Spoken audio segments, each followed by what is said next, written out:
Combien vaudrait une pincée de sable selon toi? Attention, sans aucun élément d'or ou de platine mélangé dedans, juste de la poussière de lune. Une vente aux enchères récente l'a vendue pour $1 demi-million, pour littéralement une pincée de ce qui se trouve sur la Lune. C'est que cette minuscule quantité de terre, apparemment précieuse, a été évaluée uniquement en fonction de son importance historique. Cette pincée de sable lunaire collant provenait d'une petite pochette recueillie par Neil Armstrong lors de la mission Apollo 11 en 1969. Il s'agissait d'un énorme morceau de l'histoire de l'humanité et d'un rappel physique du premier atterrissage de l'homme sur la Lune, un objet prélevé à un endroit où personne d'autre n'avait jamais pu aller. Cette vente d'un objet provenant de la Lune ouvre un tout nouveau débat sur la légalité de la possession, de l'utilisation et de la vente de ressources spatiales provenant de parties non revendiquées du système solaire. Actuellement, le monde respecte le traité sur l'espace extérieur de 1967 qui représente les fondements du droit spatial moderne. Ce traité, établi il y a très longtemps, n'avait pas prévu l'utilisation lucrative des mondes extérieurs pour exploiter les ressources. Bien que ce traité empêche quiconque de revendiquer la propriété de tout nouveau monde, la valeur potentielle de ces territoires non réclamés est inestimable. La Lune n'est pas seulement un tremplin pour l'exploration future de l'espace, à partir duquel des bases lunaires et éventuellement des villes lunaires se développeront un jour. Pour cela, les humains devront développer des plateformes d'expédition et des usines pour permettre aux transporteurs de se rendre dans de nouveaux mondes. Ce projet nécessitera de gros investissements. Les stations minières assureront l'économie d'une hypothétique ville lunaire, il y aura des infrastructures et des moyens de transport pour aller sur la Lune et en revenir. Tout cela coûtera très cher. Bien plus que le souvenir de la première fois où l'homme a marché sur la Lune. Alors, à part la poussière de Lune, qu'est-ce qui pourrait avoir de la valeur sur la Lune? Les ressources de la Lune ont de la valeur. Nous ne connaissons pas les chiffres exacts, mais on estime qu'on y trouve encore plus de choses que ce que l'on pensait dans le passé. On pense que le satellite naturel de la Terre est riche en fer, nickel et cobalt, parmi beaucoup d'autres. Ces minéraux fournissent le potentiel pour la construction de la cité lunaire elle-même. Comme dans l'histoire de l'humanité, les villes du monde entier sont le reflet des ressources disponibles en abondance dans leur environnement. Et il en sera de même pour la cité lunaire. Une ville grise dont les murs sont faits de métal, de poussière de fer et de béton de sable lunaire, avec de grandes fenêtres fabriquées à partir du sable disponibles de manière illimitée. La Lune est aussi riche en silicium, un ingrédient important dans la production de panneaux solaires.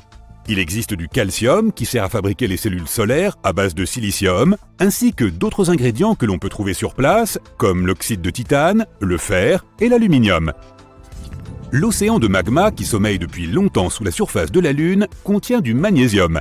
Il est particulièrement présent dans la croûte inférieure et est utile à de nombreuses fins, notamment pour les alliages destinés aux voyages spatiaux.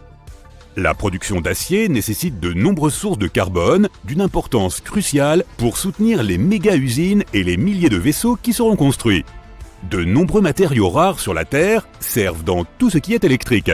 Leur valeur ne cesse de croître et leur production est plus importante à mesure que la technologie progresse, notamment dans les véhicules électriques et les éoliennes. Bien que les terres rares soient abondantes sur notre planète, on ne les trouve pas concentrées dans beaucoup de zones. Elles sont dispersées sur toute la Terre, ce qui rend leur localisation et leur exploitation assez coûteuses, même si elles sont de plus en plus demandées chaque année. Le processus de recherche et d'exploitation minière sur la Lune est beaucoup plus facile et constituera une source alternative importante. L'azote et le carbone sont des éléments importants pour la colonisation et l'agriculture humaine et garantissent que la Lune soit non seulement habitable, mais aussi qu'elle dispose d'un approvisionnement constant en nourriture. Nous pouvons les obtenir dans la croûte externe de la Lune, de sorte que l'agriculture est possible dans des biosphères étanches. L'extraction des métaux est un processus difficile, mais le résultat en vaut la peine, non seulement pour leur valeur, mais aussi en raison des précieux sous-produits que l'on peut obtenir au cours du processus d'extraction. Il peut s'agir d'oxygène, disponible pour l'air respiré dans la ville, et d'hydrogène, pour garantir l'eau pour les plantes et pour la boisson. Les ressources précieuses ne viendront pas seulement de la surface de la Lune. Son potentiel d'énergie solaire est si énorme qu'il permettra de récolter les ondes solaires pour alimenter la cité lunaire. Le fait qu'elle soit dépourvue d'une atmosphère épaisse et qu'il n'y ait pas d'interruption des phénomènes météorologiques élimine certains obstacles majeurs présents sur Terre. L'énergie créée pourrait suffire à tous les besoins sur la Lune et à court terme pourrait également contribuer à résoudre de nombreux problèmes d'énergie sur Terre. L'extraction des ressources et les exigences de fabrication seront toujours plus importantes à mesure que le temps passera. Au fur et à mesure que la cité lunaire se développera et que les humains iront plus loin dans l'espace, elle aura besoin de plus en plus d'énergie. Le rendement des usines et la production sur la Lune deviendront si élaborés qu'ils auront besoin de sources alternatives en réserve. La fusion atomique sera une source d'énergie importante, sans sous-produits dangereux. Elle sera plus sûre que les technologies actuelles qui utilisent l'uranium. Pour alimenter ce type de fusion, il faut la ressource la plus précieuse de toutes celles que l'on trouve sur la Lune, l'hélium-3. Celui-ci n'est pas seulement présent sur la Lune, on le trouve aussi sur Terre, mais sa quantité est super limitée ici, en raison du puissant champ magnétique de notre planète. Ce dernier permet à la vie de se développer sur Terre, mais en même temps, il dévie les vents solaires du Soleil, ce qui rend difficile la production d'hélium-3. La Lune n'a pas de champ magnétique et absorbe les vents solaires depuis des milliards d'années, ce qui lui a permis de produire une réserve inépuisable d'hélium-3. Elle absorbe les vents dans la couche supérieure de matière solide de la Lune, connue sous le nom de régolithe. Le régolithe est réparti sur toute la Lune, ce qui rend l'extraction de l'hélium-3 encore plus précieuse. L'extraire impliquerait aussi d'extraire tous les autres minéraux précieux dans le processus. C'est en fait faire d'une pierre lunaire deux coups.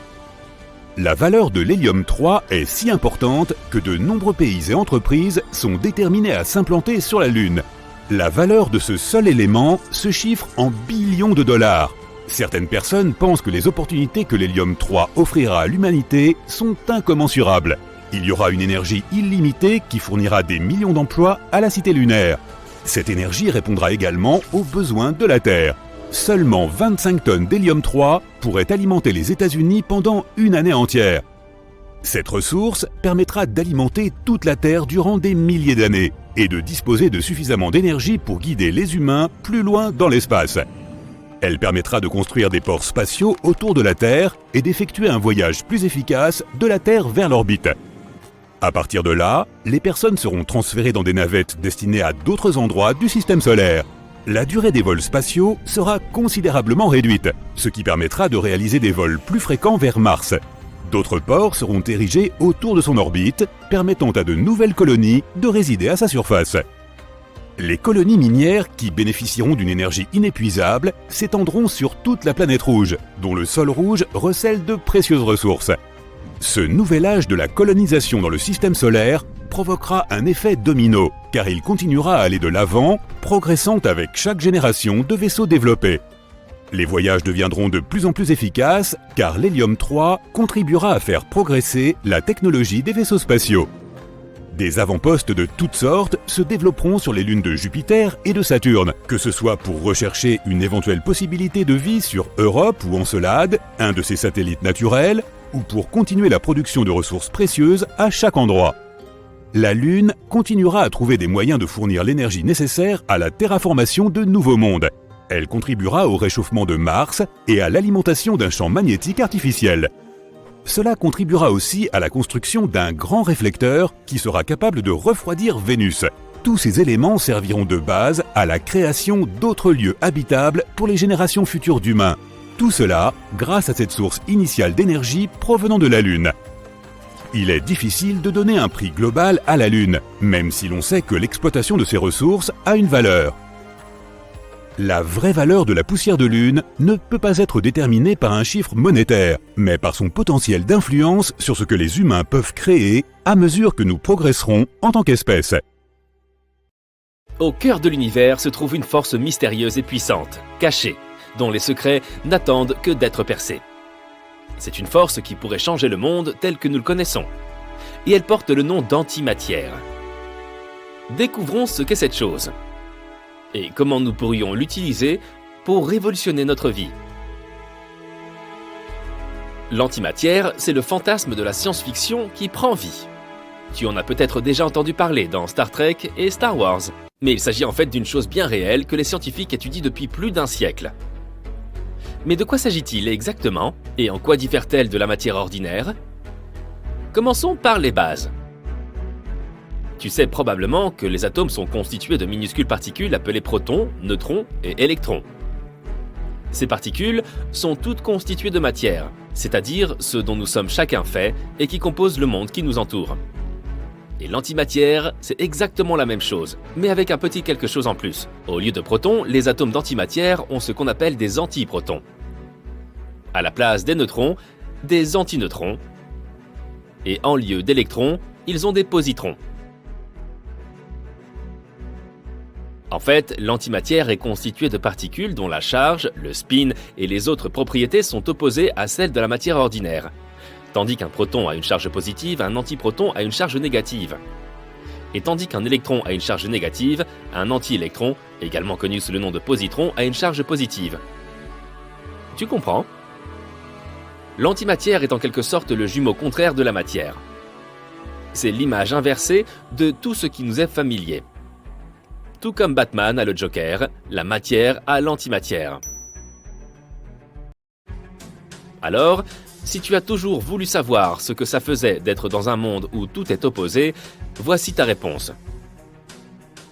Et voilà le meilleur. Lorsque les particules d'antimatière et de matière se rencontrent, elles s'annihilent littéralement, libérant en même temps une immense quantité d'énergie. C'est pourquoi les scientifiques pensent qu'il pourrait s'agir d'une source d'énergie quasi illimitée. Peut-être te demandes-tu où se trouve toute cette antimatière ? Pourquoi ces antiparticules ne volent-elles pas dans tous les sens en produisant un spectacle pyrotechnique à chaque contact avec des particules ordinaires ? À vrai dire, les scientifiques pensent que lors du Big Bang, la matière et l'antimatière ont été créées en quantités égales. Mais pour une raison quelconque, c'est la matière qui semble avoir prédominé. Ainsi, lorsqu'elles ont commencé à se détruire mutuellement, c'est finalement la matière ordinaire qui l'aurait emporté d'un cheveu. Pourquoi cela se serait-il produit ? Nous n'en savons toujours rien. C'est l'un des plus grands mystères de la physique. Tout ce que nous savons, c'est qu'en fin de compte, c'est ainsi que nous avons obtenu l'univers tel que nous le connaissons aujourd'hui. Tu te demandes sûrement à quoi ressemblerait notre univers si la matière ordinaire avait disparu. Mais ça, c'est un sujet pour une autre vidéo. L'antimatière est considérée comme l'un des objets d'étude les plus fascinants du monde scientifique. Elle pourrait révolutionner notre compréhension de l'univers et, bien sûr, présenter une nouvelle source d'énergie. Imagine un carburant capable d'alimenter un vaisseau spatial jusqu'aux confins de la galaxie, ou une centrale électrique qui pourrait subvenir aux besoins de villes entières. Voici ce que nous pourrions obtenir si nous résolvions cette énigme. Mais comment l'antimatière a-t-elle été découverte ? Surtout si l'on considère qu'il n'en restait rien après le commencement de l'univers. Eh bien, les scientifiques sont parvenus à la découvrir d'une façon très astucieuse.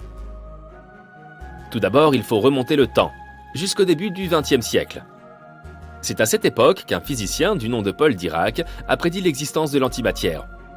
Il avait conçu une théorie selon laquelle pour chaque particule de matière dans l'univers, il devait nécessairement se trouver une antiparticule correspondante. Cette idée a fait grand bruit à l'époque. Mais sa théorie a par la suite été confirmée au moyen d'expérimentation.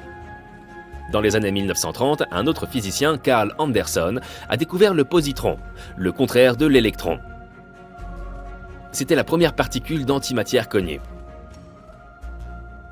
Et cette découverte a constitué une énorme avancée pour la science. Les scientifiques ont rapidement découvert d'autres antiparticules, ce qui a donné naissance à un tout nouveau domaine d'étude, la physique de l'antimatière, que nous explorons encore aujourd'hui.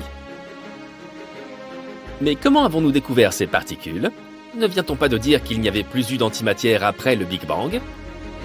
Eh bien, pas exactement. Il y a bien de l'antimatière dans l'espace, mais elle est très rare et la dénicher constitue une véritable chasse au trésor.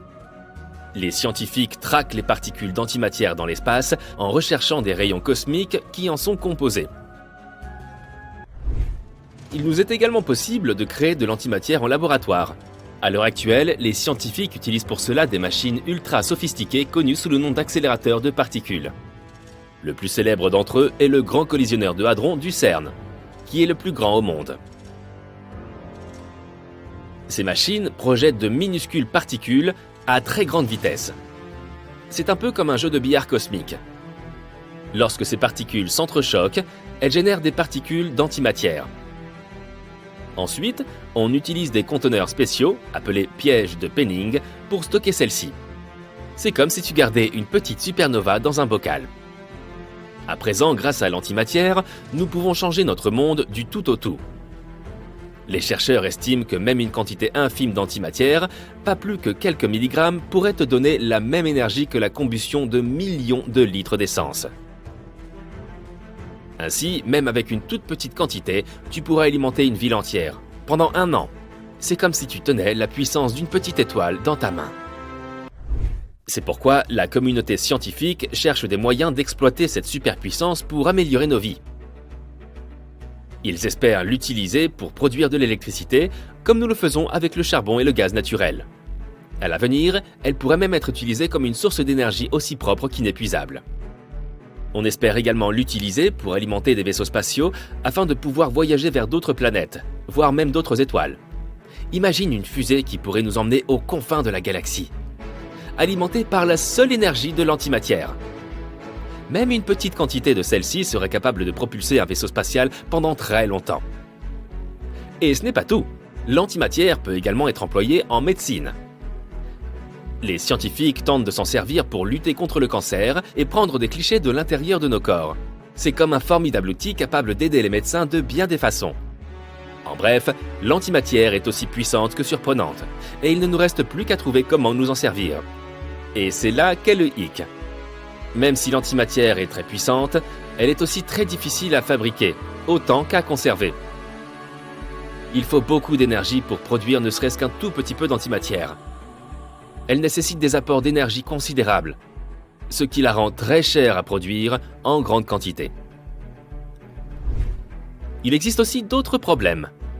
Par exemple, une fois que nous avons obtenu notre petite quantité d'antimatière, comment la conserver ? Nous ne pouvons pas la mettre dans un simple bocal. Les antiparticules sont extrêmement instables et elles sont également attirées par la matière ordinaire, comme un aimant est attiré par un frigo.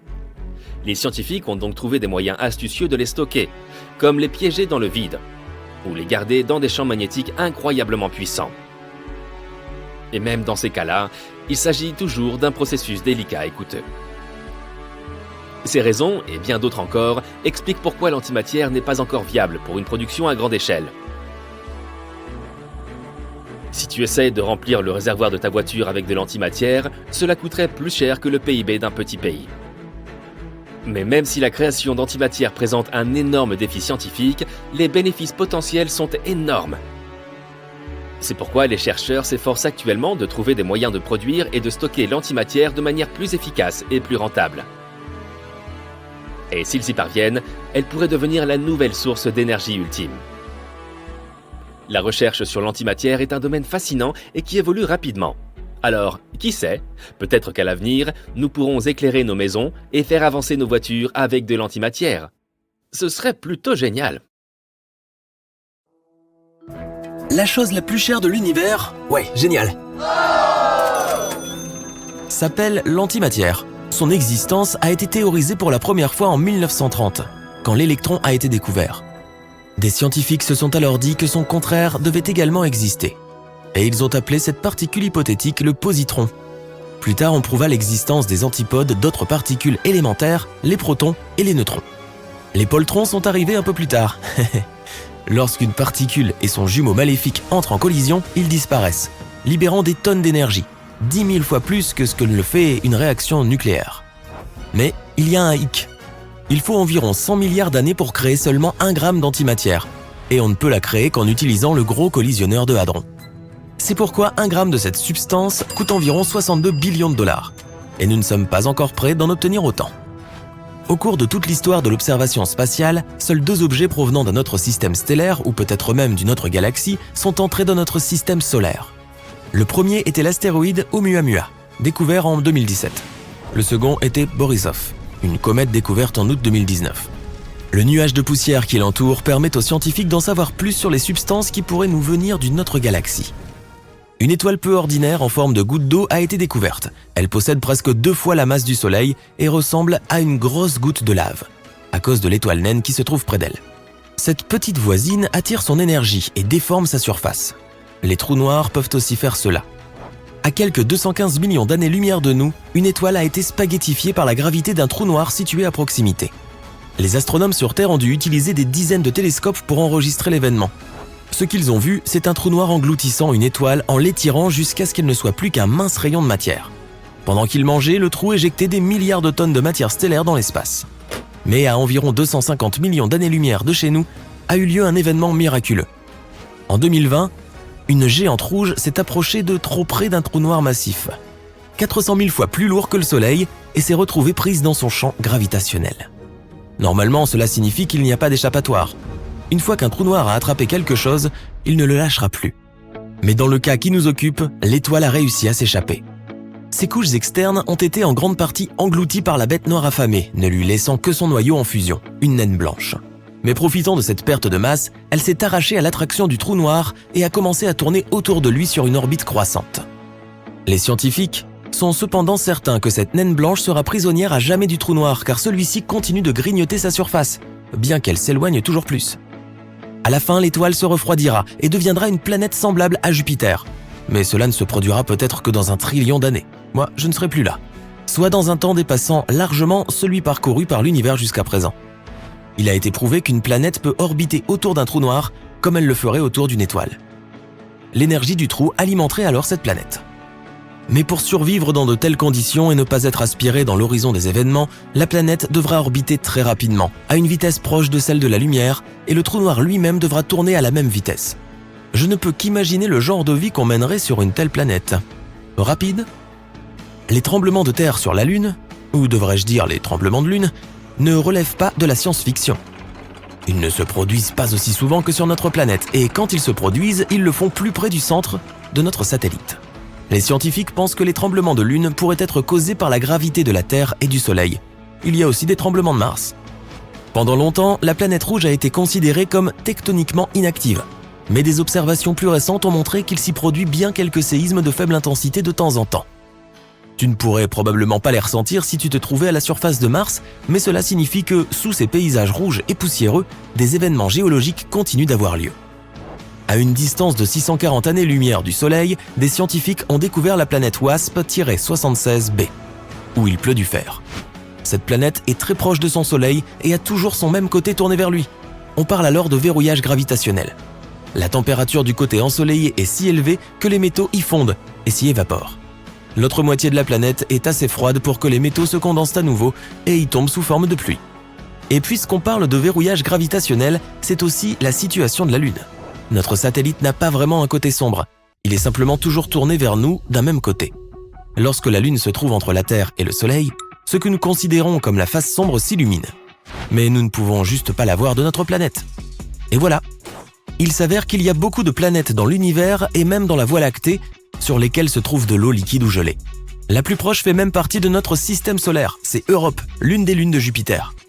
Les scientifiques sont presque sûrs que, sous sa surface gelée, se trouve un véritable océan. Mais il est encore trop tôt pour espérer trouver de la vie sur ces planètes. L'eau liquide n'est qu'une des nombreuses choses qui doivent être présentées pour que la vie commence à se développer. En fait, il y a un endroit à des millions d'années-lumière où l'on trouve un nuage spatial entièrement constitué d'eau. Il y en a tellement qu'on pourrait remplir nos océans 140 billions de fois avec. Un peu plus que ce dont nous avons besoin. L'eau sur Terre est en fait un puzzle enveloppé de mystères.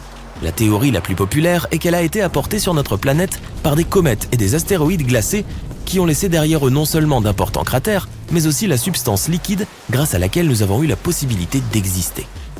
Mais dans l'espace, il y a beaucoup de matière organique et dans certaines conditions, elle pourrait donner tellement d'eau que cela suffirait à remplir 1000 fois nos océans.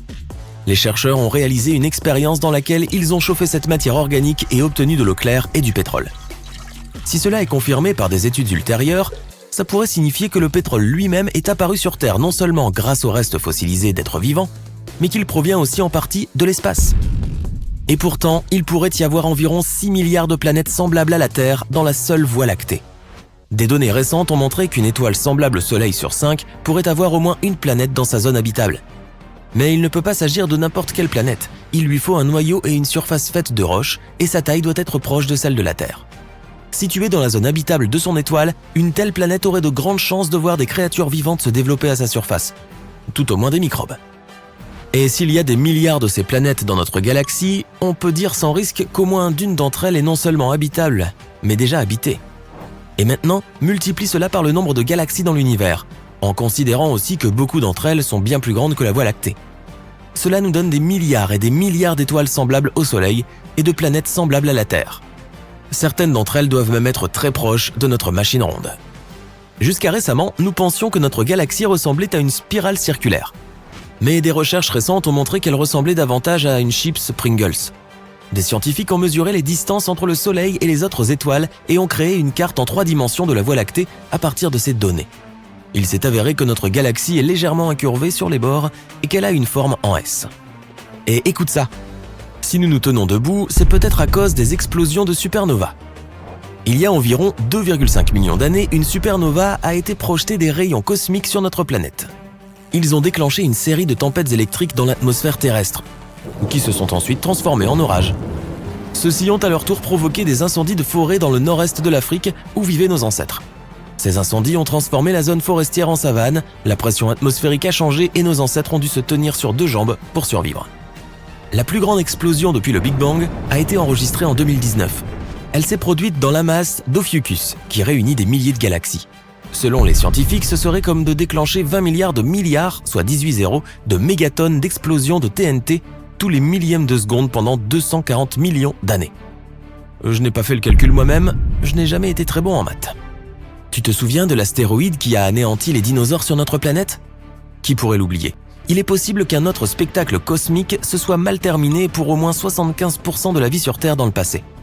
Il y a environ 360 millions d'années, une explosion de supernova s'est produite à environ 65 années-lumière de nous. Et les rayons cosmiques envoyés par celle-ci ont balayé la couche d'ozone de notre jolie boule bleue. Si elle avait été plus proche, toute la vie aurait pu facilement disparaître.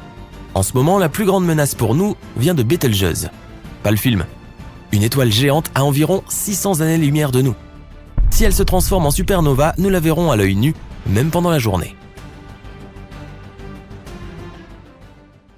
As-tu déjà entendu parler de l'étoile en diamant dont la valeur surpasse celle de toutes les richesses de la Terre, ou de ces étoiles scintillantes dont la surface est faite de fer solide ? Jetons un coup d'œil à ces étranges astres et essayons de percer leur mystère. Il y a une étoile dans la constellation du Centaure que l'on a surnommée Lucy in the Sky with Diamonds. Oui, c'est bien le titre d'une chanson des Beatles. On a découvert que cette étoile contenait un diamant massif en son cœur. Mais tu te demandes peut-être quelle est la taille réelle de ce diamant. Eh bien, on l'estime à environ 10 milliards de billions de carats. Un 1 suivi de 34 zéros. Pour mettre cela en perspective, le diamant Hope, l'un des plus gros diamants sur Terre, ne fait que 45,5 carats. Peux-tu imaginer la taille de la bague que tu pourrais fabriquer avec ce diamant stellaire ? Et il a à peu près la même masse que notre Soleil. Mais ne t'emballe pas trop vite à l'idée de posséder ce diamant. Même si tu étais Jeff Bezos, tu ne pourrais pas te l'offrir. Selon Ronald Winston, PDG de la société Harry Winston, la taille de ce diamant risquerait de faire chuter les cours du marché. Tu devras donc te contenter d'une bague de fiançailles beaucoup plus petite. Une chose intéressante à propos de Lucy in the Sky with Diamonds est qu'elle est incroyablement dense. Sa masse est celle du Soleil, mais à l'intérieur d'un diamètre équivalent à 1/3 de celui de la Terre. Comme si tu essayais de faire entrer un éléphant dans une boîte à chaussures. Et pourtant, malgré cette taille imposante, elle est relativement froide, avec une température centrale d'environ 6649 degrés Celsius seulement. En comparaison, la température centrale de notre Soleil est d'environ 15 millions de degrés. Depuis la découverte de Lucy in the Sky with Diamonds, on a trouvé plusieurs autres étoiles cristallisées, dont certaines ont un cœur de diamant de la taille de la Terre.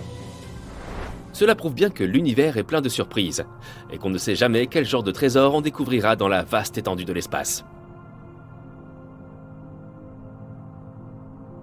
Nous avons trouvé d'autres curieuses étoiles. Il y a beaucoup de choses étranges et inexpliquées dans l'espace. Prenons l'exemple de Vega. Vega, qu'on appelle aussi Alpha Lyrae, est une étoile située dans la constellation de la Lyre. C'est l'une des étoiles les plus brillantes du ciel nocturne et elle est facilement visible à l'œil nu dans la plupart des régions du monde.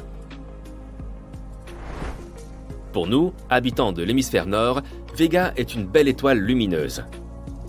Mais nous avons découvert l'un de ses secrets. Elle est en fait un peu écrasée. Sa vitesse de rotation fait qu'elle se renfle à l'équateur, comme si elle avait un peu de ventre. Elle tourne une fois toutes les 12,5 heures, ce qui est assez rapide pour une étoile.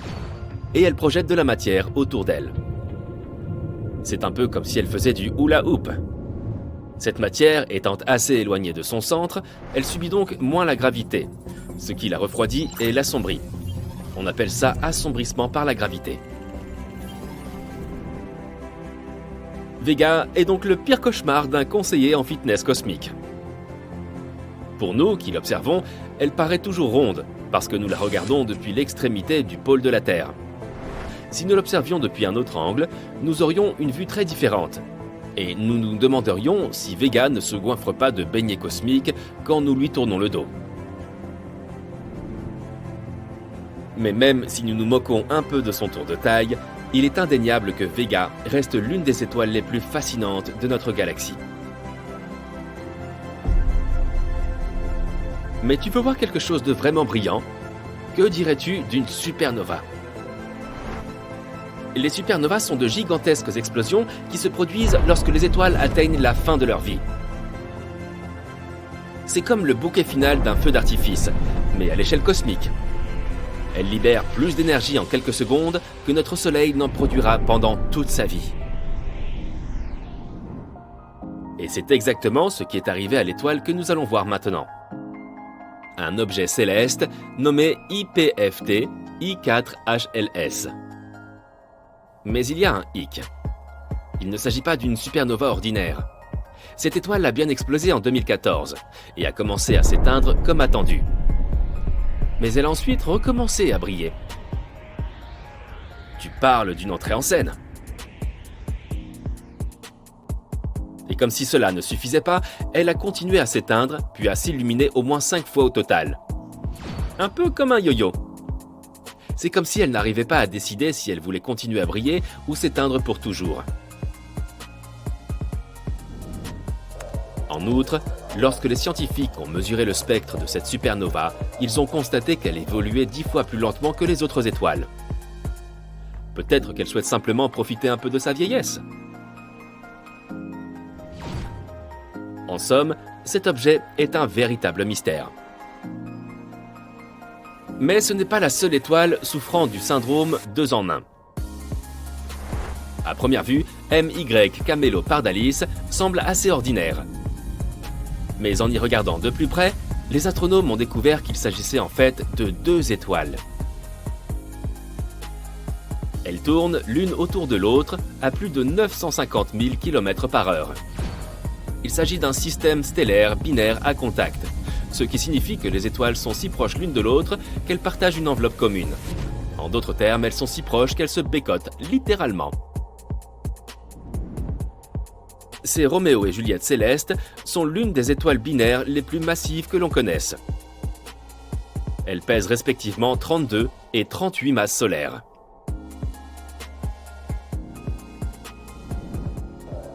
Et nos astronomes pensent qu'elles pourraient être sur le point de fusionner. Ce qui signifie qu'un jour, elles pourraient se combiner pour former une super étoile géante. Qui aurait cru que l'espace pouvait être si romantique? Voici maintenant un autre nom à rallonge. HD 140283, l'étoile Mathusalem. Ce petit bonhomme dans la constellation de la Balance existe depuis un bout de temps. Et par un bout de temps, je veux dire très très longtemps. En fait, les scientifiques pensaient qu'elle était plus vieille que l'univers lui-même. Imagine un peu si c'était vrai.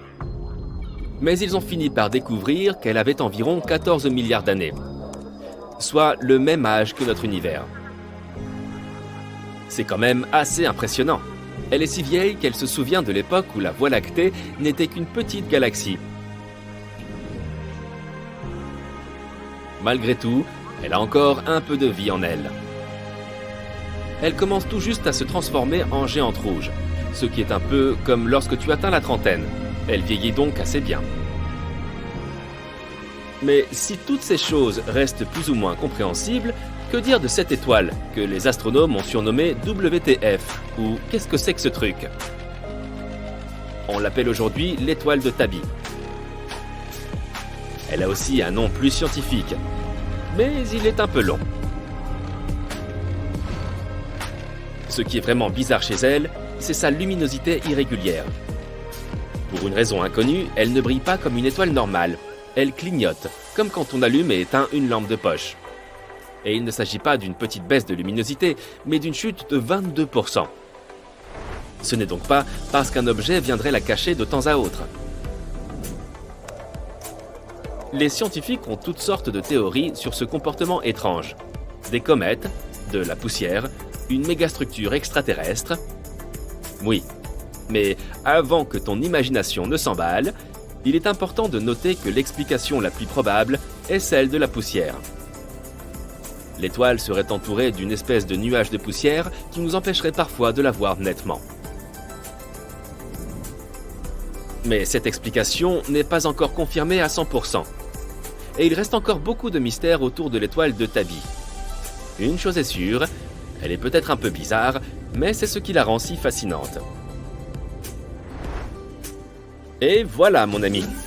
Nous restons émerveillés par l'incroyable diversité et par l'étrangeté du cosmos. Il y a encore tant de choses à découvrir, alors continuons à explorer l'univers à la recherche de ces fabuleux trésors. Les gens crient et agitent leurs mains dans la salle des ventes. Le commissaire-priseur ne parvient pas à calmer tout le monde car le lot sur la table n'est autre qu'un échantillon de la Terre la plus chère du monde. Son prix est d'environ 9 milliards de dollars, mais il est difficile d'imaginer sa valeur réelle car c'est de la Terre provenant de Mars. Si elle est si chère, c'est parce qu'il faudra une décennie, des milliards de dollars et 3 missions spatiales pour la livrer ici, sur Terre. Et nous avons déjà entamé la première mission. Le 30 juillet 2020, une fusée Atlas V à usage unique a été lancée depuis la surface de la Terre en direction de Mars. Le coût du lancement d'une telle fusée aura été d'environ 109 millions de dollars. La fusée transportait le rover Perseverance et le drone Ingenuity. Le vol a duré environ 7 mois. Le 18 février 2021, la fusée a finalement atteint sa destination. Le module d'atterrissage transportant le rover et le drone a été lancé dans l'atmosphère de Mars. Les robots ont voyagé dans une capsule à une vitesse supérieure à celle du son. Le dessous de la capsule a été protégé par un bouclier thermique pour empêcher sa précieuse cargaison de brûler en raison des températures élevées. Il était temps pour l'équipe du centre de contrôle des missions de la NASA de croiser les doigts et d'espérer que l'atterrissage se passe bien. Tout le processus s'est déroulé automatiquement. Une fois que la capsule cargo est entrée dans l'atmosphère de Mars, un parachute s'est ouvert avec succès. Cela a réduit la vitesse de la capsule à 420 mètres par seconde. Dès que sa vitesse de chute est redevenue subsonique, le bouclier thermique a été largué. À ce moment-là, on a pu voir la surface de Mars pour la première fois à l'aide de la caméra et du radar placé dans la capsule. La capsule se déplaçait déjà à une vitesse comparable à celle d'une voiture de course. La vitesse de chute est descendue à 145 mètres par seconde à une altitude de 9,5 km au-dessus de la surface. C'est l'altitude à laquelle volent les avions sur Terre. À une altitude d'environ 3,5 km, les 8 réacteurs du module d'atterrissage se sont mis en route. Le système de navigation a ajusté la trajectoire d'atterrissage. Le module d'atterrissage s'est ensuite séparé de la capsule parachute et a commencé sa descente à une vitesse de 75 mètres par seconde. Au centre de contrôle des missions de la NASA, tous s'attendaient à un atterrissage réussi. À 300 mètres au-dessus de la surface, la vitesse de descente est de 30 mètres par seconde. À environ 20 mètres au-dessus de la surface, le système de grue aérienne a commencé à faire descendre le rover vers la surface. Perseverance a sorti ses 6 roues comme un avion sort son train d'atterrissage. Les roues du rover se rapprochaient de plus en plus de la surface. Encore quelques mètres et... contact! Au même moment, Perseverance a coupé les câbles de la grue aérienne. Toute l'équipe sur Terre a éclaté de joie. La seconde suivante, le rover a également coupé les câbles qui le reliaient au module d'atterrissage. Celui-ci s'est envolé et a effectué son propre atterrissage incontrôlé. En d'autres termes, il s'est écrasé sur la surface de la planète rouge. La deuxième étape de la mission, qui est censée nous livrer la Terre la plus chère de l'histoire, a commencé par la collecte d'échantillons. Cette phase a en fait commencé il y a longtemps sur Terre. Le rover a embarqué 43 tubes en titane. Chacun d'entre eux peut contenir un échantillon de sol de la taille d'un petit doigt humain. En préparant ces tubes dans un laboratoire sur Terre, les scientifiques ont d'abord soufflé de l'air dans les tubes. Puis, ils les ont baignés dans des bacs remplis d'acétone et d'autres produits chimiques pour s'assurer qu'aucune bactérie ne reste à l'intérieur. Puis, ils les ont placés dans un four chauffé à 149 degrés pendant 29 heures. Lorsque Persévérance collecte des échantillons dans ces tubes, ils peuvent y être conservés pendant au moins 10 ans. En comparaison, les échantillons de sol lunaire placés dans des boîtes scellées ne peuvent être conservés que pendant 10 jours. Persévérance a aussi beaucoup d'équipements et de spectromètres pour étudier les échantillons. Il possède même un puissant laser. Le rover peut liquéfier des roches solides en plasma et analyser ensuite leur composition. Les scientifiques espèrent trouver des traces d'organismes vivants dans ces échantillons de sol. C'est pour cette raison que Persévérance a atterri dans le cratère G0. Ce cratère est aussi large que le Grand Lac Salé et était autrefois rempli d'eau. On peut y voir des lits de rivières asséchés et des dépôts d'argile. Cela a conduit les scientifiques à penser qu'autrefois, il y avait de l'eau dans cette région. Et comme l'eau est la base de toute vie, les chercheurs espèrent trouver des traces de son existence ici. Un autre objectif de Persévérance est de tester la technologie qui permettra de produire de l'oxygène sur Mars. Les gens en auraient besoin pour respirer et comme carburant de fusée. Pour ce faire, le rover utilise MOXIE, qui signifie Mars Oxygen In Situ Resource Utilization Experiment.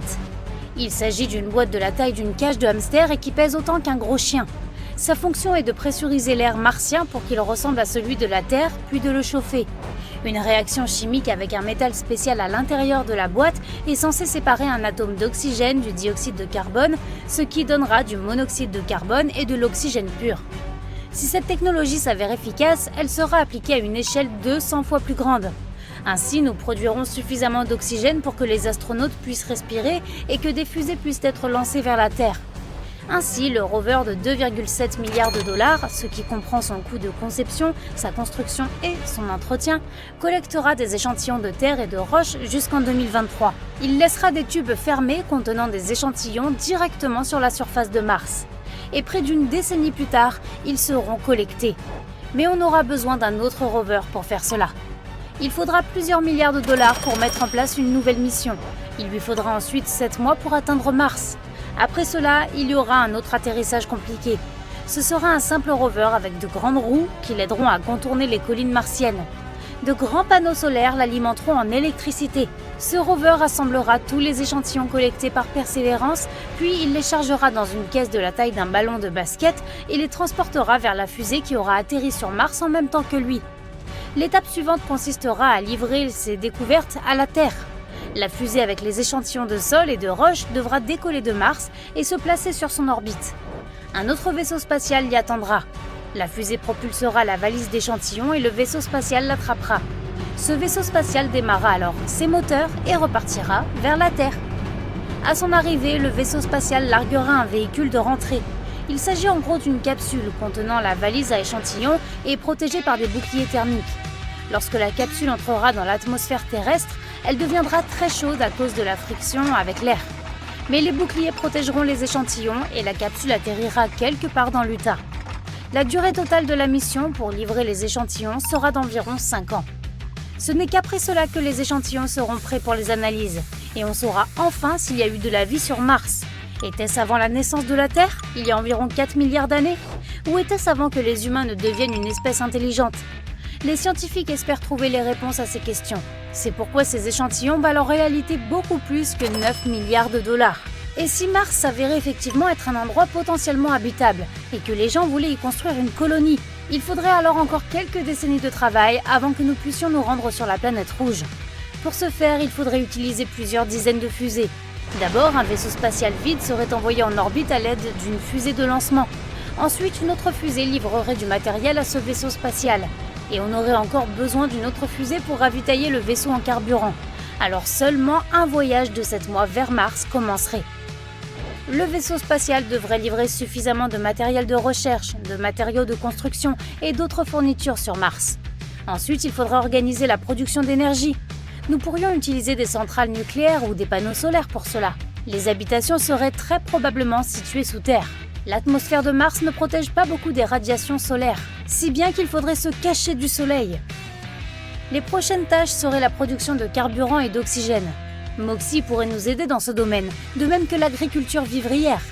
On ferait pousser de la nourriture dans des serres hermétiques, directement sur le sol martien. Mais nous devrions quand même porter des combinaisons spatiales là-bas. Pour se sentir chez eux, les colons devraient terraformer Mars. Il faudrait réchauffer la planète et créer une atmosphère similaire à celle de la Terre. Actuellement, la pression sur Mars ne permet à l'eau que d'être à l'état solide. Il faudrait donc la rendre liquide. Les scientifiques proposent de nombreux moyens d'y parvenir. L'un d'eux consiste à faire s'écraser une énorme météorite sur Mars. Mais quelle que soit la méthode, il faudra encore plusieurs dizaines, voire des centaines d'années avant que nous puissions faire de Mars notre nouvelle mission. Tout se passa en 1708.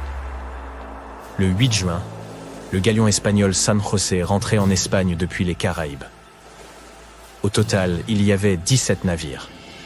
Le capitaine du San José savait qu'il allait avoir des ennuis, car des navires anglais rôdaient dans la région.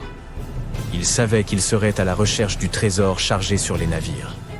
La valeur du trésor venu du Nouveau Monde était si astronomique qu'il pouvait bouleverser le cours des événements en Europe. Pour être en sécurité, le galion espagnol devait atteindre Cartagena de Indias, là que se trouve aujourd'hui la Colombie. Malheureusement, un autre destin attendait le San José. Les 4 navires anglais apparurent. Le galion ne put leur échapper. Il n'avait d'autre choix que de faire demi-tour et de se battre. C'est alors que le chaos commença. Les drapeaux rouges indiquant que la bataille avait commencé. Les canons en action. L'odeur de la poudre. Personne ne sait exactement comment tout cela se termina. À la tombée de la nuit, il était difficile de voir clairement ce qui se passait. La seule chose qui est restée dans l'histoire est le naufrage du vaisseau amiral San José, puis le silence.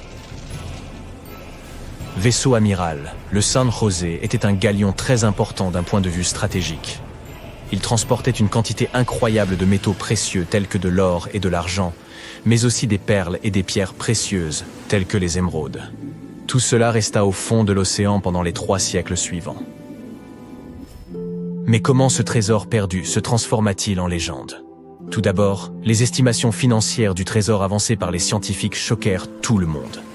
Le navire aurait transporté entre 7 et 12 millions de pesos. D'accord, ce n'est peut-être pas la fortune d'Elon Musk, mais aujourd'hui cela représente environ 10 milliards de dollars. Avec cet argent, vous pourriez vous offrir des jets privés, un parking de Lamborghini et même un joli manoir.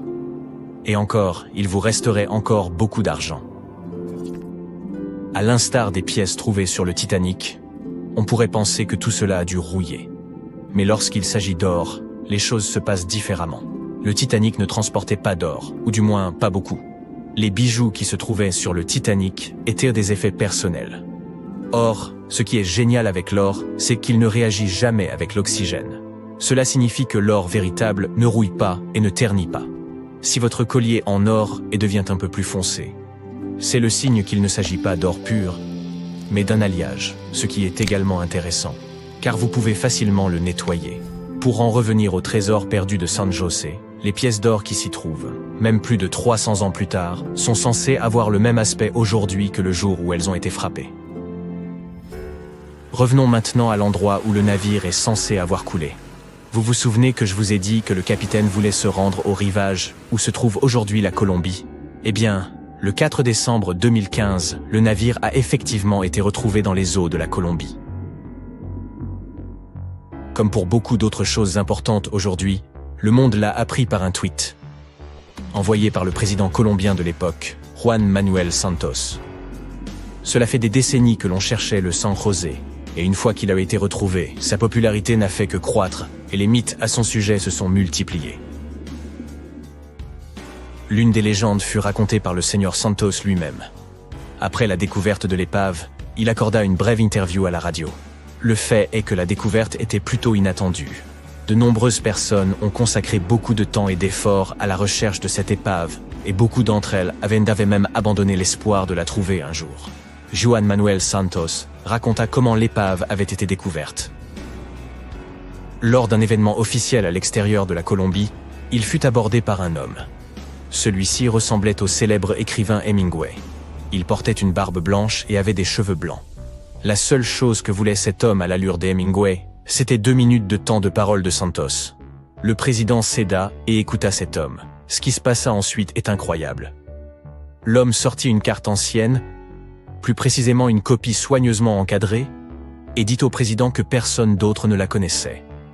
L'homme pointa du doigt un endroit précis, en déclarant que c'était l'endroit exact où se trouvait le trésor, et que cet endroit ne figurait sur aucune autre carte. Il assura qu'il savait où se trouvait le trésor. L'histoire avait l'air folle et pleine de capes et d'épées.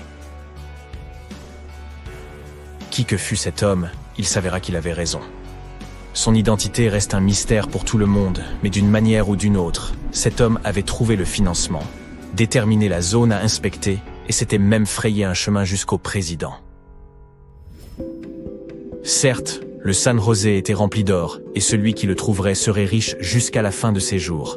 Mais soyons réalistes, aucune personne ordinaire ne pourrait découvrir un tel trésor, car cela nécessite trop d'efforts et trop de fonds. Cela dit, qu'en est-il lorsque vous êtes passionné de chasse au trésor et que vous cherchez justement un coffre au trésor? Eh bien, je crois que j'ai une histoire à raconter sur des gens ordinaires qui cherchent et finissent même par trouver un vrai trésor.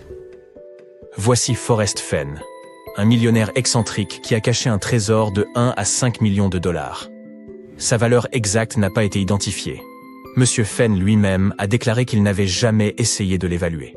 Le coffre contenait 265 aigles et doubles aigles en or américain, des pièces de monnaie anciennes, des pépites d'or et bien d'autres choses encore. Forrest a caché le coffre dans les montagnes rocheuses et a annoncé la chasse au trésor en 2010. Concentrons-nous un peu sur une carte et voyons à quel point les montagnes rocheuses sont vastes. En d'autres termes, les chasseurs de trésors devaient balayer les deux pays, les États-Unis et le Canada. Au début, il s'agissait d'une petite chasse au trésor dont seules quelques personnes étaient au courant. Mais quelque temps plus tard, la compétition prit de l'ampleur. Des dizaines de milliers de personnes de lancèrent à la recherche du trésor. Des recherches ont montré qu'au cours de la décennie, environ 300 000 personnes ont tenté leur chance à la recherche du coffre mystérieux. Pour annoncer la chasse, Forrest Fenn utilisa un poème de 24 lignes. Ce poème contenait des indices que la plupart des chasseurs de trésors ne réussirent non pas à décoder. Le coffre était si bien caché qu'il fallut 10 ans pour le découvrir. Il y eut également un blog intitulé « Thrill of the Chase », l'excitation de la chasse. Et le 6 juin 2020, Monsieur Fenn publia enfin la nouvelle tant attendue. Le trésor avait été trouvé. Forrest lui-même admit que toute personne lisant attentivement les instructions du poème pouvait trouver le trésor. Le poème fit le buzz sur Internet.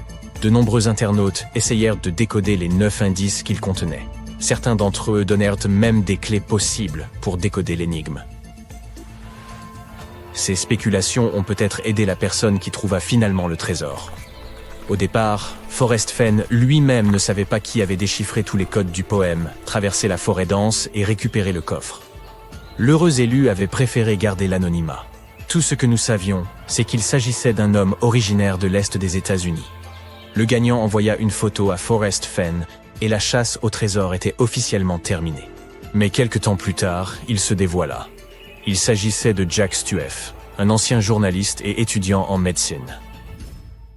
Le trésor était caché sous une voûte d'étoiles dans une forêt des montagnes rocheuses.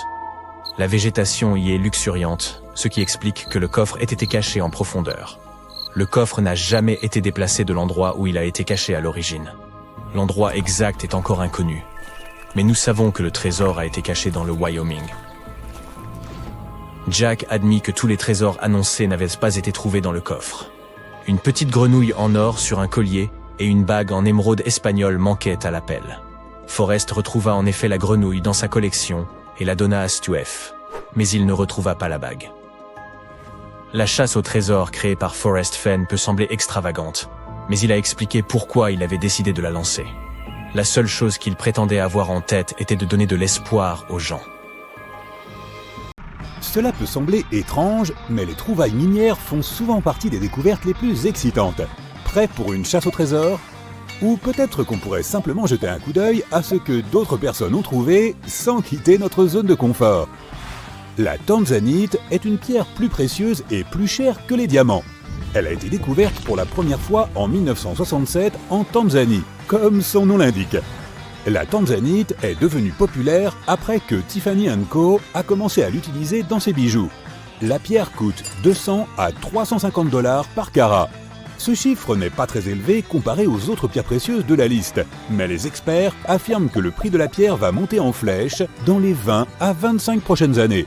Sa teinte bleu-violette profonde la différencie des autres, et elle ne peut être extraite que dans un seul endroit sur Terre.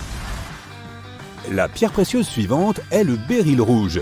Bien qu'elle ne soit pas aussi rare que d'autres, comme l'opale noire, il est difficile d'en trouver de qualité, et tu ne pourras en trouver que sur une montagne en Utah. Avec ses nuances de rouge foncé, cette pierre précieuse est l'une des plus rares de toute la famille des béryls.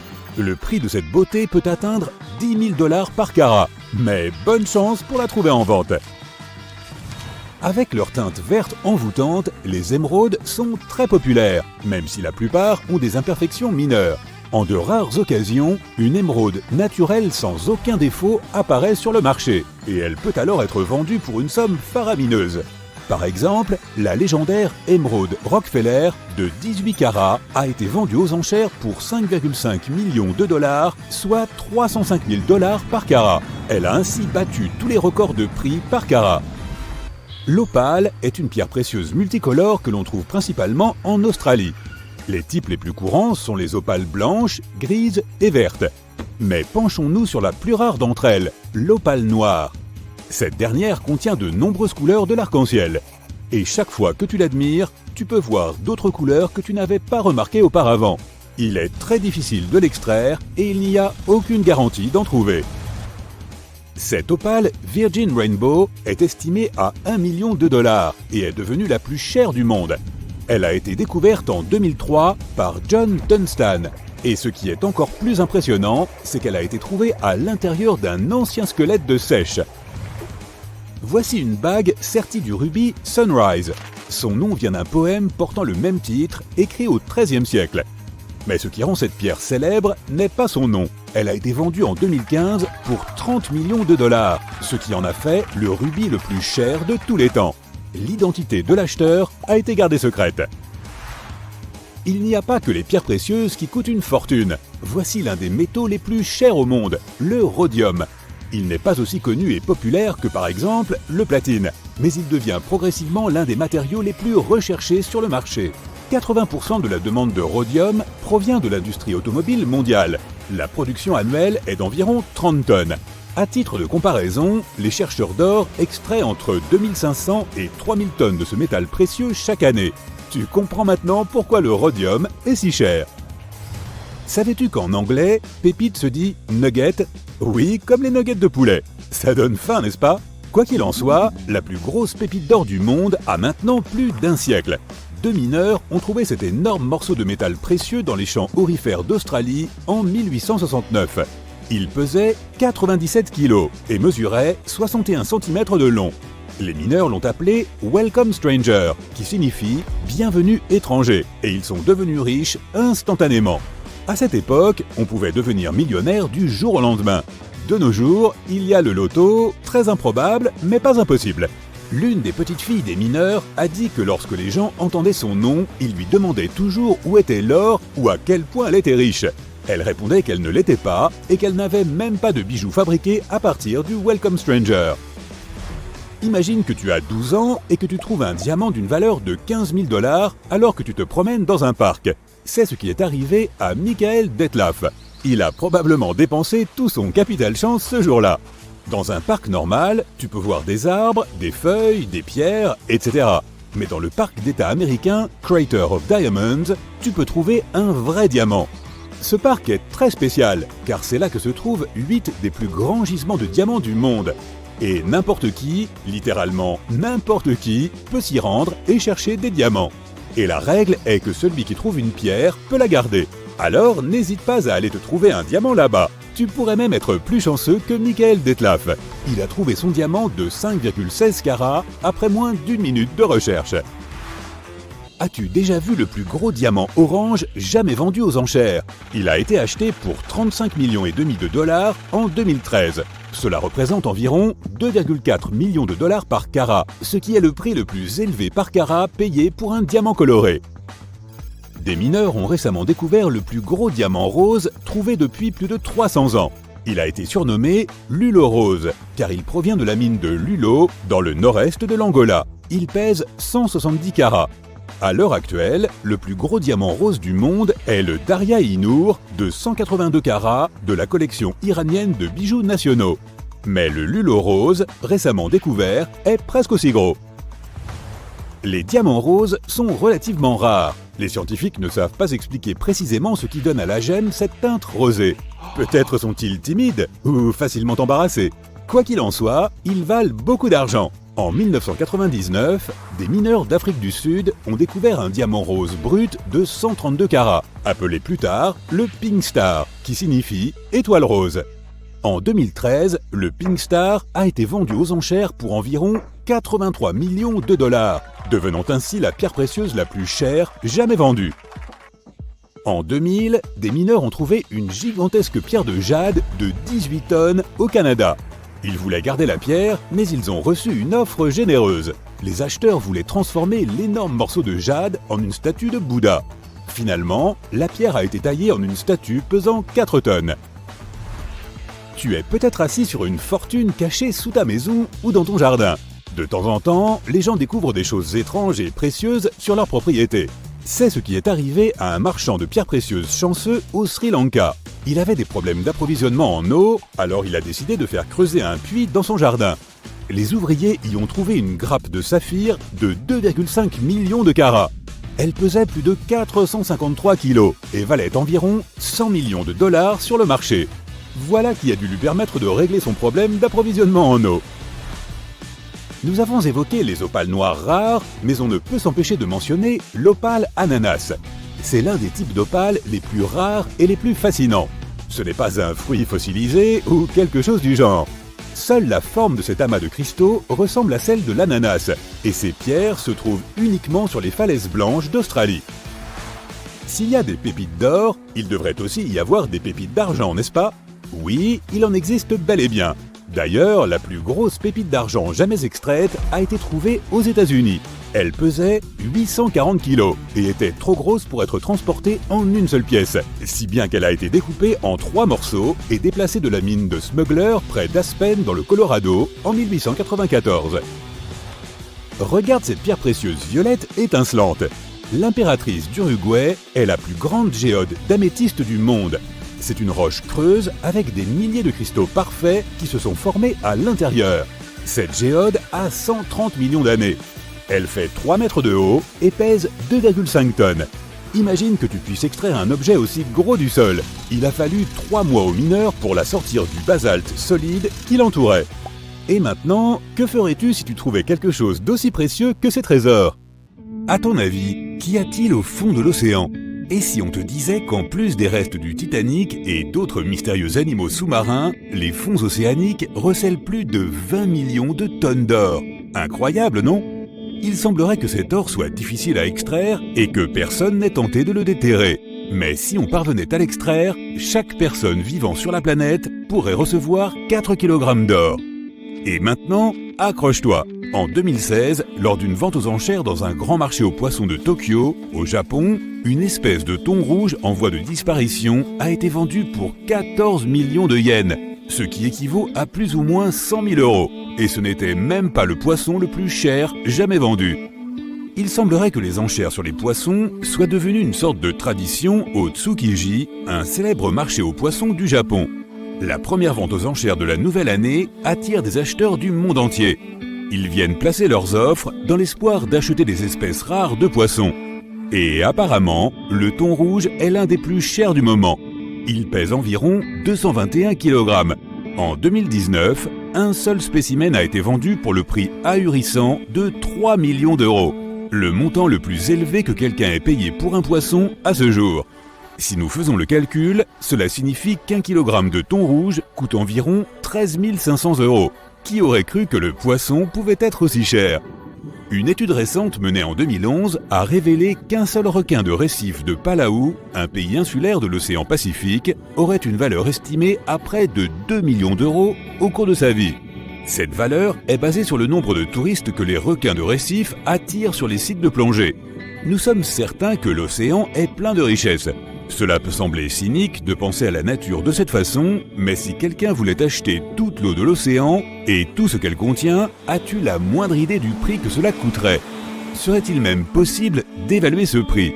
Eh bien, selon une étude publiée par le World Wildlife Fund en association avec le Global Change Institute de l'Université de Queensland, la valeur nette de l'océan est effectivement quantifiable et il y a des raisons pour lesquelles il en est ainsi. Mais avant d'en révéler le prix, essayons de comprendre l'ampleur de ce dont nous parlons. Les océans occupent plus de 70% de la surface de la Terre. Ils contiennent plus ou moins 1300 km3 d'eau salée. Il faudrait environ 800 trillions de piscines olympiques pour contenir toute l'eau des océans. Ça fait beaucoup de piscines. L'océan occupe plus de 99% de l'espace vital total de la Terre. C'est presque toute notre planète. Si cela te semble exagéré, as-tu la moindre idée de la profondeur des océans? Nous pourrions probablement y faire entrer toutes les villes du monde, et il resterait encore beaucoup d'espace. Certains affirment que si tu prenais le mont Everest, que tu le retournais et que tu le plongeais dans l'un des endroits les plus profonds de l'océan, il n'atteindrait même pas le fond. Il resterait un peu plus d'1 kilomètre. La vérité est que nous savons très peu de choses sur nos océans. Beaucoup plus d'argent et d'efforts ont été consacrés à l'exploration spatiale. Par exemple, n'est-ce pas étrange de se dire que même si nous sommes à 385 000 km de la Lune, et encore plus loin de Vénus et de Mars, la surface de ces planètes a été photographiée et étudiée à presque 100% par les scientifiques. À ton avis, quelle proportion de nos fonds marins avons-nous cartographiés jusqu'à présent? Eh bien, la réponse à cette question est un tout petit 5%. Incroyable, n'est-ce pas? C'est encore plus fou quand on sait que plus de 94% de tous les êtres vivants sont en fait des créatures aquatiques. Et nous n'avons aucune idée d'un très grand nombre d'entre elles. Certains disent que l'océan est la dernière frontière de l'humanité. Et il est vrai que très peu de personnes se sont aventurées dans les eaux profondes. Nous avons envoyé plus de 12 hommes marcher sur la Lune, mais pas plus de 4 ont tenté de plonger jusqu'aux plus grandes profondeurs des océans. Par exemple, est-ce que le nom de James Cameron te dit quelque chose? Tu as certainement vu Titanic. Eh bien, Cameron était le réalisateur de ce blockbuster. Et quelques années après l'avoir tourné, il a participé à l'une des 2 expéditions habitées qui sont descendues vers Challenger Deep. Comme son nom l'indique, Challenger Deep est l'un des points les plus éloignés du fond de l'océan. Il est situé au plus profond de la fosse des Mariannes. Cameron a décidé qu'il voulait être le premier homme à arriver au point le plus profond de l'océan, et c'est ce qu'il a fait. Avant lui, Challenger Deep n'avait été atteint que par Jacques Piccard et Don Walsh dans les années 60. Mais Cameron a réussi à descendre encore plus bas que l'expédition précédente. Il est la première personne à avoir atteint la profondeur stupéfiante de 10 907 mètres sous la surface. Et ce qui est encore plus choquant, c'est de savoir que le submersible à bord duquel il a embarqué pour arriver à une telle profondeur lui a coûté environ 10 millions de dollars. L'expédition elle-même a coûté la moitié de ce montant, ce qui fait un total de 15 millions de dollars pour satisfaire son souhait. Mais rien de tout cela n'est comparable au coût final du tournage du film Titanic, qui a été estimé à 200 millions de dollars en 1998. Au fait, savais-tu que la taille de l'océan augmente ? Il est déjà énorme et n'a pas l'intention de s'arrêter. Selon les recherches, l'océan Atlantique grandit de 5 cm chaque année. Maintenant, comment pourrions-nous mettre un prix sur quelque chose d'aussi unique et essentiel à la vie que l'océan ? Selon le World Wildlife Fund, mesurer le prix de l'océan est un moyen de sensibiliser et d'attirer l'attention sur l'un des joyaux les plus précieux du monde. Ce type de mesure se fait par le biais de ce qu'on appelle l'évaluation des écosystèmes. Il y a normalement 2 façons d'estimer le prix de quelque chose. L'une est l'évaluation marchande et l'autre, l'évaluation non marchande. Dans le cas de l'océan, cela se fait par le biais de l'évaluation non marchande, ce qui signifie que l'on demande à des personnes combien elles paieraient hypothétiquement pour quelque chose, dans ce cas, l'océan. Ensuite, des économistes font un calcul compliqué et arrivent à un prix estimé. Ils essaient de prendre en compte tout ce que nous avons mentionné précédemment, notamment le prix astronomique du thon rouge par exemple, ou la valeur de la vie d'un requin. Peut-être ont-ils même demandé à James Cameron combien il paierait pour l'ensemble de l'océan. Quoi qu'il en soit, le prix non marchand auquel ils sont arrivés pour l'océan est de 24 trillions de dollars. Selon ce prix estimé, l'océan vaut plus ou moins le même montant que le PIB de quelques pays puissants du monde. Si on le compare aux 10 premières économies mondiales, l'océan se classerait au premier rang avec sa valeur annuelle de 24 trillions. En creusant un peu plus, cela signifie qu'1 km3 d'eau provenant de l'océan coûterait 3 $. C'est tout de suite plus abordable, n'est-ce pas? Même s'ils ont une grande valeur économique, les océans sont essentiels non seulement à la vie humaine, mais aussi à la majorité de la population mondiale d'animaux et de poissons. La vie sur Terre serait impossible sans l'eau des océans. C'est pourquoi il est si important de la rendre accessible. Ce n'est pas comme si nous avions besoin d'un vaisseau spatial pour visiter l'océan le plus proche. Selon l'endroit où tu vis sur le globe, quelques heures de route ou une petite promenade et tu y es. Si on te demandait combien tu paierais hypothétiquement pour tous les fonds marins de la planète, combien envisagerais-tu de payer? Dis-le nous dans les commentaires ci-dessous. Si tu as appris quelque chose de nouveau aujourd'hui, alors mets un like à cette vidéo et partage-la avec tes amis. Nous avons plus de 2000 vidéos sympas à te proposer. Et souviens-toi, prends toujours la vie côté sympa. Aristote a dit un jour que l'or n'était que de l'eau solidifiée dans le sol et mélangée aux rayons du soleil. D'autres étaient persuadés que l'or pouvait être fabriqué à l'aide de la pierre philosophale. Lorsque les Incas ont vu de l'or pour la première fois, ils ont imaginé que ce métal tombant du ciel était les larmes d'une divinité. Mais sa véritable origine semble en elle-même beaucoup plus spectaculaire. Rendons-nous dans un passé très lointain, à une époque où il n'y avait encore ni hommes ni animaux. Une époque où les dinosaures n'existaient même pas encore. Une époque où les formes de vie les plus simples commençaient tout juste à exister. Notre planète ressemblait alors à un immense chaudron rempli d'éléments chimiques. Les éléments, les tremblements de terre et les éclairs se déchaînaient en permanence. C'était il y a environ 3,9 milliards d'années. Au cours de cette période, d'énormes astéroïdes ont traversé notre système solaire. Ils se sont abattus sur Mercure, Vénus, la Terre et Mars. Il est possible que des astéroïdes soient également tombés sur la Lune et y aient laissé de grands cratères. Une véritable apocalypse s'est produite sur notre planète, mais heureusement, personne ne l'a vu passer car il ne s'y trouvait pas encore de vie. En parallèle de cette destruction, les astéroïdes ont apporté avec eux des métaux. Mais y avait-il des minerais sur Terre avant cela? Bien entendu. Le noyau de notre planète est principalement constitué de métaux tels que le fer. De là, il se répand dans la croûte terrestre, se mêle au magma, entre en contact avec l'oxygène et se combine avec d'autres éléments. Mais comment ces derniers se sont-ils retrouvés dans notre noyau? De simples atomes d'hydrogène et d'hélium ont fusionné et formé des éléments plus lourds à l'intérieur d'étoiles géantes. Puis des supernovas se sont produites et ont formé de grands nuages de poussière et de gaz. Ces nuages ont atteint notre galaxie et ont commencé à tourner autour du Soleil. Au fil du temps, cette poussière et ces restes d'étoiles ont formé des planètes. L'une d'entre elles était notre Terre. Les métaux qui reposent dans les entrailles de notre planète sont difficiles à obtenir. Et nous n'aurions pas la technologie dont nous disposons aujourd'hui sans cette pluie de météorites qui a constellé la surface de la Terre de minerais. Il existe deux théories. La première suggère que de puissantes explosions de supernovas loin dans notre univers ont formé la plupart des métaux de notre tableau périodique. Pendant l'explosion, une fusion nucléaire s'est produite qui a créé des atomes d'or. Ensuite, l'onde de choc a projeté ces morceaux incandescents dans différentes directions. Ils ont volé pendant longtemps, ont refroidi dans l'espace glacial et ont atteint notre système solaire. Une autre théorie affirme que l'or et d'autres métaux sont apparus des suites de la fusion de deux étoiles à neutrons. Il s'agit de puissantes étoiles, dont la taille est plusieurs fois inférieure à celle du Soleil, mais dont la masse est plusieurs fois supérieure à la sienne. Ce sont des objets dotés d'une force gravitationnelle et d'une densité colossale. Leur collision aurait généré un rayonnement gamma intense, capable de synthétiser de l'or. En 2017, des astrophysiciens ont observé pour la première fois la collision de deux étoiles à neutrons. Ils ont enregistré des traces de métaux lourds, parmi lesquels de l'or, grâce à des détecteurs d'ondes gravitationnelles. Cette théorie semble donc plus probable. Et si nous allions encore plus loin, d'où viennent les étoiles? Des nuages de poussière et de gaz sont dispersés dans l'univers.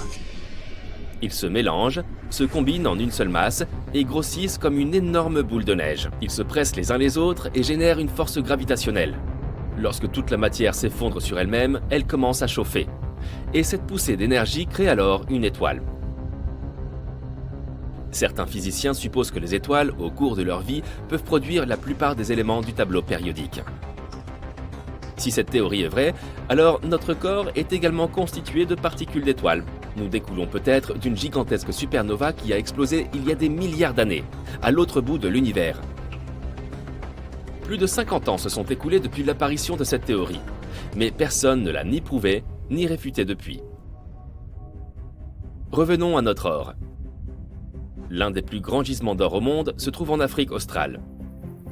Les scientifiques pensent que le précieux métal y est apparu il y a plus de 2 milliards d'années, après la chute d'une gigantesque météorite. Les scientifiques sont aussi persuadés que de l'or repose au fond des océans du monde entier.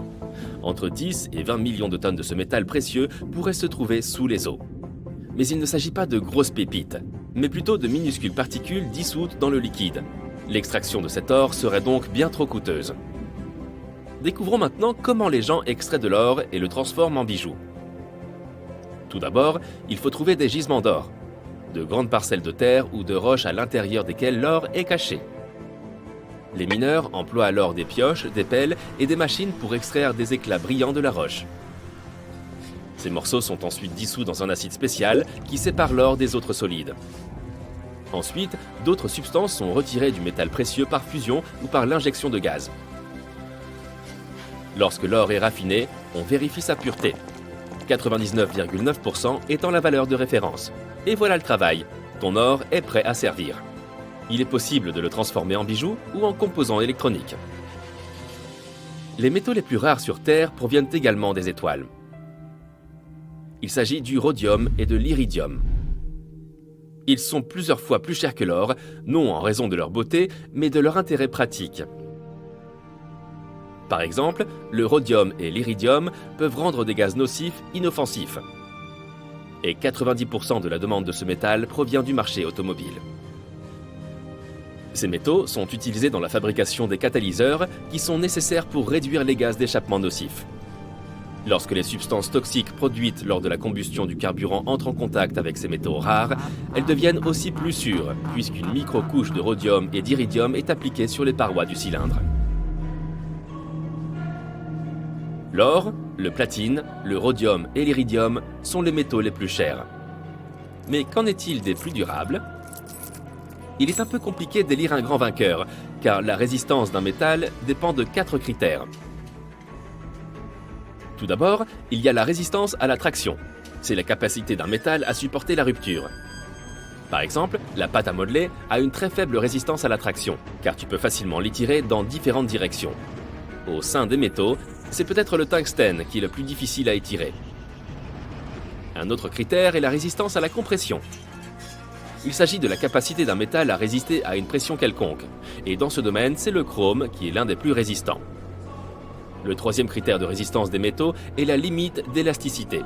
Pour la mesurer, il faut fabriquer une tige ou une poutre à partir de n'importe quel métal, puis essayer de la tordre et de la briser. Le métal qui présente la plus grande résistance aura ainsi une limite d'élasticité élevée, et le titane semble tout indiquer pour cela.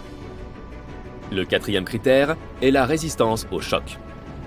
Ce facteur montre à quel point le métal est résistant lorsqu'il tombe ou lorsqu'il est frappé. À cet égard, le fer enregistre d'excellents résultats. Chaque métal a ses propres points forts et ses propres faiblesses. Le chrome, par exemple, a une grande résistance à la compression, mais il résiste mal à la traction. C'est pourquoi l'industrie métallurgique fabrique des alliages de métaux pour combiner leurs forces. Bon, nous avons appris à connaître les métaux les plus rares et les plus coûteux. Et qu'en est-il des autres éléments ? Quelle est la substance la plus rare au monde ? Eh bien voici l'astate, l'élément le plus rare de notre planète. Il y aurait au total environ 25 grammes de cette substance dans le monde entier. Et sa vitesse de désintégration est égale à la vitesse de sa formation. Par conséquent, la quantité de cette substance dans la nature ne change jamais. On a théorisé cet élément dès la fin du 19e siècle et on l'a découvert au début du 20e. Mais même aujourd'hui, après tant d'années, nous savons peu de choses sur celui-ci.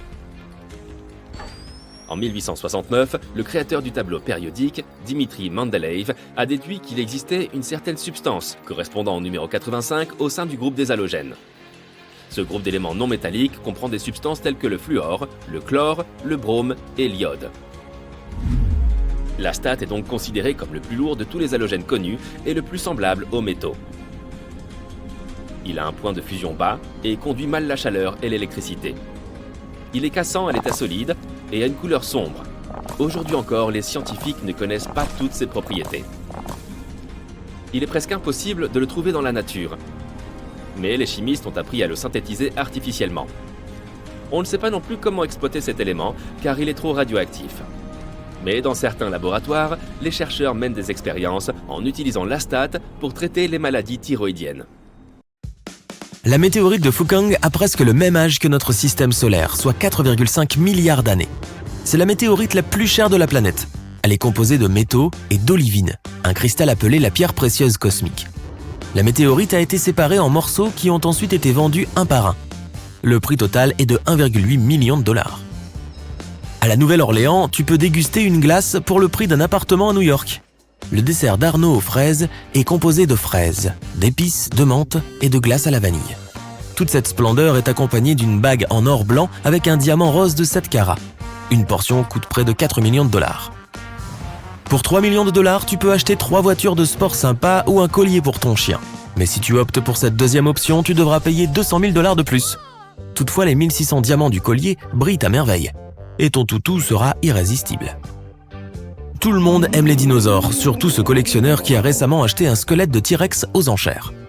Il est devenu, pour 32 millions de dollars, l'heureux acquéreur d'un ensemble pétrifié de 200 os. Au fait, ce dinosaure a été surnommé Stan. Le système universel de gestion des déchets est le nom que la NASA a donné à sa nouvelle toilette spatiale pour les astronautes. Le concept est compliqué et les ingénieurs ont dépensé 23 millions de dollars pour le faire fonctionner. N'oublie pas de baisser le siège quand tu as fini. Le thé Da Hong Pao est 30 fois plus cher que l'or. Un pot de cette boisson peut coûter 10 000 dollars. Les cueilleurs ne récoltent que les feuilles de thé provenant d'arbres anciens extrêmement rares. Ils ne prennent également que quelques feuilles des branches supérieures. Un collectionneur de la Nouvelle-Zélande a acheté une plume brune et blanche pour 7 000 dollars. Elle provenait de l'oiseau Ouya, qui ne vit plus sur la planète. Les experts ont confirmé que la plume était réelle. Ce n'est pas une dinde ordinaire qui l'a laissée tomber. Disons que tu disposes de 90 000 dollars. Achèteras-tu une voiture, un appartement ou feras-tu le tour du monde en yacht? Avec cette somme, un passionné d'insectes du Japon a acheté un énorme lucane cerf-volant pour sa collection. À présent, les experts disent que cette eau minérale a un goût doux et une odeur fraîche. La bouteille la plus chère est en or massif 24 carats et coûte 60 000 dollars. Il existe des bouteilles moins chères sans le précieux récipient. Elles se vendent à seulement 3 600 dollars. L'eau elle-même provient de 3 sources, des sources en France et du mont Fuji, ainsi que des glaciers en Islande. Comment faire pour que le moindre truc coûte une fortune? Il faut lui ajouter des diamants. Cette paire de jeans se vend 1,3 million de dollars. Tout est dans les pierres précieuses des poches arrière.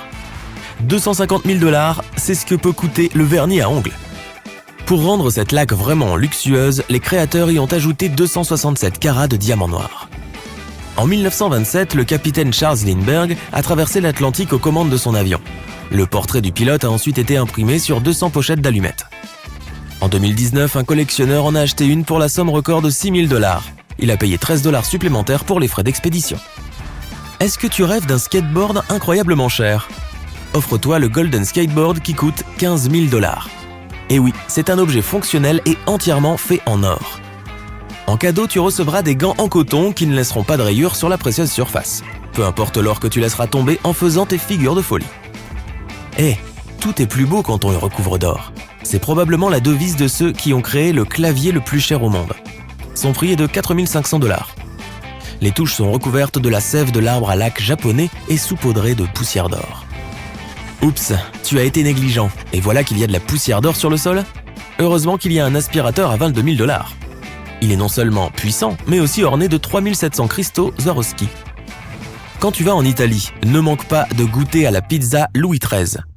Ce plat est riche en calories, mais ton portefeuille perdra tout de même 12 000 dollars en poids. La pâte met 72 heures à lever, et la liste des ingrédients est étonnante. 3 sortes de caviar, du homard, la meilleure des mozzarella. Au fait, le restaurant dispose d'un service de livraison. Maintenant, une fois que tu as fini, tu peux mettre les boîtes de pizza vides dans un sac poubelle de marque. Celui-ci ne coûte que 1 950 dollars par pièce. Le côté positif est que le sac est étanche et qu'il est muni d'une bandoulière. Bon, à présent, où vas-tu jeter ce sac? Dans la poubelle dorée, bien sûr, qui coûte entre 10 000 et 15 000 dollars. Mais il faudra faire des efforts pour en trouver une, puisque seulement 25 exemplaires ont été fabriqués. et ils ont tous été vendus il y a longtemps. Un jour, une entreprise australienne a fabriqué un rouleau de papier toilette d'une valeur d'1,3 million de dollars. Il était triple épaisseur, durable et plaqué or. Et oui, il était vendu dans une boîte cadeau. À ce prix-là, je pense que j'aurais voulu qu'il soit réutilisable, mais nous allons passer les détails. Le poisson d'aquarium Platinum Arowana coûte plus de 400 000 $. Sa coloration platine est le résultat d'une mutation génétique rare. En Asie, ce poisson est considéré comme un symbole de richesse. Sans blague. Un lot de ces agrafes te coûtera 80 $. Elles sont plaquées or et vendues dans une boîte en velours. Elles peuvent être utilisées non seulement pour relier du papier, mais aussi pour décorer une cravate ou une chemise. Les amateurs de pêche apprécieront le leurre géant Askal Minnow. Il a été fabriqué à partir de cuivre en 1853. C'est le premier leurre avec une queue mobile. En 2003, il a été acheté par un collectionneur pour plus de 100 000 $. Ce vélo n'a pas connu d'exploit sportif, mais il n'est pas non plus recherché par les antiquaires. Mais il est plaqué en or 24 carats et se vend pour la somme folle de 390 000 $. Un homme d'affaires indien a acheté une plaque d'immatriculation à un seul chiffre, enregistrée à Dubaï. Elle lui a coûté 9 millions de $. Lorsqu'il a remis le chèque, il a admis qu'il avait une collection de plaques d'immatriculation unique. Il a fallu 9 mois pour créer les chaussures Passion Diamond. Ornées de 236 petits diamants, elles ont 2 énormes pierres précieuses de 15 carats qui sont placées au centre. Rien d'étonnant à ce que le prix soit si impressionnant. Les chaussures ont coûté 17 millions de $. Cette mini-voiture Volkswagen de 1969 est un bijou. Pour les collectionneurs, sa valeur est estimée à 150 000 $. Et le prix ne cesse d'augmenter chaque année, car il n'existe plus que 2 voitures rose vif de ce type. Aimerais-tu jouer au backgammon pour 5 millions de $? Ce jeu de société est fait de près de 7 kilos d'or et décoré de plus de 60 000 diamants noirs, blancs et jaunes. Le jeu d'échecs Jewel Royale coûte presque 2 fois plus cher, soit 9,8 millions de $. Les pièces sont en or et en platine et sont décorées de perles, de diamants, de rubis et de saphirs. Ce lit te coûtera 6,3 millions de $. Il est fait de bois et de plus de 100 kilos d'or massif. Si nécessaire, la tête de lit peut être incrustée de diamants. Pourquoi pas? Si la première option convient à un palais royal, eh bien ce lit est probablement fait pour un vaisseau spatial. Grâce à la technologie magnétique, il flotte au-dessus du sol et peut supporter le poids d'un bison adulte. Tu peux acheter ce lit pour ta chambre à coucher pour 1,6 million de $. Le bison est livré séparément. Voici les baguettes de sushi les plus chères qui soient. Le set comprend 2 paires de bâtonnets, sculptés dans du bois de rose et polis à la main. Ils te coûteront 400 $.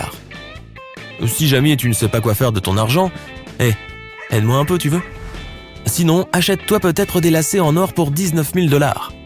Si c'est trop, tu peux envisager de te procurer leur alternative en argent. Ils ne coûtent que 3 000 $. Est-ce que tu es sur le point d'aller à la plage? Pourquoi ne pas prendre ces pantoufles? Elles sont brillantes et peintes à la main avec de l'or 18 carats. Elles ont également une forme carrée inhabituelle. Le prix, 18 000 $.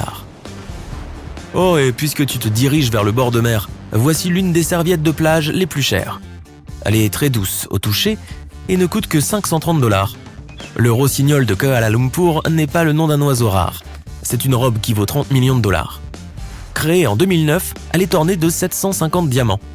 La décoration principale est un énorme diamant en forme de poire au centre. Qu'est-ce que le vrai luxe? Peut-être un peigne à 10 000 $. Il est fait d'or rose et vendu dans un étui en cuir d'autruche. Si tu te décides à acheter ce peigne, ton nom y sera inscrit. Bob, Fran, Priscilla, imagine un peu. 3,8 millions de $, tel est le prix du sac à diamants des 1001 nuits. Pour le créer, les bijoutiers ont utilisé 4500 diamants et y ont passé 8800 heures. Grâce à la chaîne en or, tu peux porter le sac en forme de cœur sur ton épaule. La question reste de savoir ce qu'il faut y mettre. Claudius Ptolémée est le scientifique qui a créé le premier atlas imprimé de la planète. Ses amis l'appelaient Claude. Le livre est intitulé « La géographie ». En 2006, un collectionneur a acheté l'un des 3 exemplaires restants de cet atlas pour 3,9 millions de $. Le livre a environ 500 ans. Cette couronne de Noël est fabriquée et tissée à la main à partir des plantes les plus belles et les plus exotiques. Mais sa valeur atteint 4,6 millions de $, non pas à cause des baies de lierre, des feuilles d'eucalyptus et des tiges d'érel rouge. La couronne est ornée de 40 diamants et rubis. Tu ferais mieux de ne pas l'accrocher à ta porte d'entrée. L'orchidée de Shenzhen Nongke est le Frankenstein du monde des fleurs. Pendant 8 ans, les chercheurs l'ont cultivée en laboratoire Et puis la fleur a été vendue aux enchères pour, tiens-toi bien, 200 000 $. La plante ne fleurit que très rarement et est difficile à entretenir. Oui, tu avais bien besoin de ça. Et je connais quelqu'un qui est pareil. Tu t'es déjà demandé quelle est la chose la plus précieuse de la planète ? La réponse à cette question a été donnée par les experts de la NASA. Un seul gramme d'antimatière te coûterait 62 500 milliards de $. L'antimatière est une image miroir de la matière, des particules indivisibles du monde matériel. Les scientifiques ont réussi à créer une quantité infime d'antimatière en laboratoire. Pouf !